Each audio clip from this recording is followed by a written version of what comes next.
welcome to Vedanta Coaching Academy Sundarnagar. This is Palvi Thakur and our today's topic is shrimp यानी कि झींगा। पर हम shrimp में सिर्फ एक स्पेसिफिक कैटेगरी या स्पीसीज की बात करना चाहेंगे आज, जिसका नाम है मेंटिस श्रिम्प।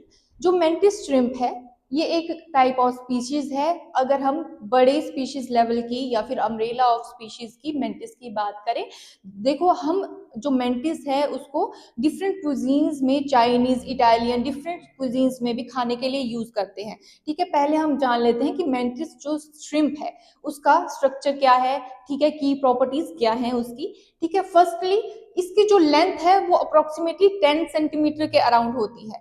10 सेंटीमीटर बहुत कम दायरा होता है, अगर हम देखें स्केल पे भी आप माप सकते हैं उसको। मैक्सिमम इसकी जो लेंथ है या मेजरमेंट अभी तक देखी गई है वो 10 सेंटीमीटर तक ही देखी गई है। नेक्स्ट जो चीज है ये 400 मिलियन ईयर्स ओल्ड है। ठीक है, उसका मतलब क्या है कि अगर हम बात करें डायनासोर्स की, तो डायनासोर्स कितने पुराने हैं, अप्रोक्सीमेटली जो इनका अनुमान लिया गया है, आंका गया है, उनको 170 मिलियन ईयर पुराने हैं। तो जो मेंटिस श्रिम्प है ये उनसे भी ओल्डेस्ट स्पीशीज हमारे पास आज तक लिविंग है।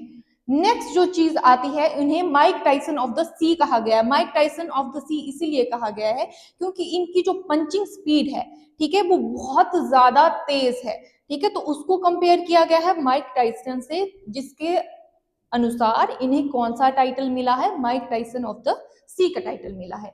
इसके अकॉर्डिंग एक नेक्स्ट थिंग हमारे पास एक फन फैक्ट के रूप में आती है कि अगर हम मेंटिस श्रिम्प को एक्वेरियम ग्लास में कंटेन करें, नॉर्मल एक्वेरियम ग्लास में कंटेन करें, तो उसकी जो पंचिंग पावर है इतनी स्ट्रॉन्ग है कि वो क्या कर सकती है, एक्वेरियम के ग्लास को ब्रेक डाउन कर सकती है इजिली। तो जब हम मेंटिस को स्टोर करते हैं, मेंटिस श्रिम्प को हम क्या करते हैं, अगर हमने रखना है लैब्स में भी, तो इनके लिए जो ग्लास यूज होते हैं वो नॉर्मल ग्लास ना यूज करते हुए वो कौन से होते हैं, एंटी शेयर ग्लास यूज किए जाते हैं। नेक्स्ट आता है कि इनकी जो पावरफुल फोर्स की हम बात कर रहे हैं, जिसके लिए ये वाइल्डली फेमस हैं, कि इनकी जो पंचिंग पावर है वो बहुत ज्यादा होती है। पर अगर हम इसको कंपेयर करें कि वो कितनी ज्यादा होती है, तो हमने जो इसको कंपेरिजन किया है वो किया है 22 कैलिबर गन के अकॉर्डिंग। ठीक है, जो 22 कैलिबर गन से जितनी रफ्तार से, जितनी फोर्स से एक बुलेट क्या करती है, बाहर आती है, उसी की स्ट्रॉन्ग, उतनी ही स्ट्रॉन्ग फोर्स क्या एक पंच, मेंटिस श्रिम्प का एक हल्का सा पंच एक्सर्ट करता है। अब नेक्स्ट जो थिंग आती है, इनकी जो, एक तो हम देख सकते हैं, आप देख सकते हैं कितना सुंदर लगता है ये देखने में। ठीक है, इसके जो बॉडी का स्ट्रक्चर है वो बहुत डिफरेंट कलर्स अटेन करता है। हमने जो जनरली हम ईट करते हैं श्रिम्प, वो पिंकिश या रेडिश टोन में हमें देखने को मिलते हैं, जबकि मेंटिस श्रिम्प की अगर हम बात करें ये बहुत ज्यादा कलरफुल होता है नेचर में। और इसके बारे में एक नेक्स्ट थिंग जो आती है, की प्रॉपर्टी आती है इसका, की कैरेक्टरिस्टिक आता है, वो क्या बोलता है कि ये इसके पास क्या होते हैं, 16 लाइट सेंसिटिव सेल्स होते हैं, जबकि ह्यूमन के पास 3 ही होते हैं। ठीक है, तो अगर हम कंपेयर करें, ये हमसे बहुत अधिक चीजों को ऑब्जर्व कर सकते हैं, अधिक कलर्स को ऑब्जर्व कर सकते हैं। ठीक है, नेक्स्ट आता है कि ये डिटेक्ट कर सकते हैं कैंसर सेल को। Yes, you heard the right thing, कि ये किसमें हेल्प कर सकते हैं, हमारी कैंसर सेल्स को डिटेक्ट करने में हेल्प कर सकते हैं। बट कैसे हेल्प कर सकते हैं, जो इनकी, जो हमने अभी पढ़ा है एक पॉइंट, कि इनके पास क्या है, 16 लाइट सेंसिटिव सेल्स हैं। ठीक है, अगर इनके पास 16 लाइट सेंसिटिव सेल्स हैं, तो इनकी जो एबिलिटी है, ठीक है, to see the polarised and unpolarised light, वो क्या हो जाती है, बढ़ जाती है। वो इजिली क्या कर सकते हैं, डिटेक्ट कर सकते हैं उनको।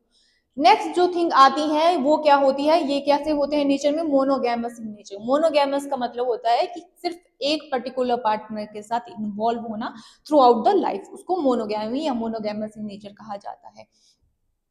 अच्छा, ये अटेन करते तो है इस कैरेक्टर को, बट अगर हम कुछ स्पेसिफिक केसेस की बात करें, तो हमें एक ऐसा सिनेरियो भी देखने को मिलता है जिसमें फीमेल मेंटिस आफ्टर मेटिंग या फिर अपने न्यूट्रिशन कंजप्शन को कंप्लीट करने के लिए, बैलेंस करने के लिए मेल मेंटिस को खा लेती है, और मेल मेंटिस भी खुशी खुशी अपना वहां पे अपने आप को सरेंडर कर देता है या फिर अपने आप को सर्व कर देता है कि तुम मुझे खा लो।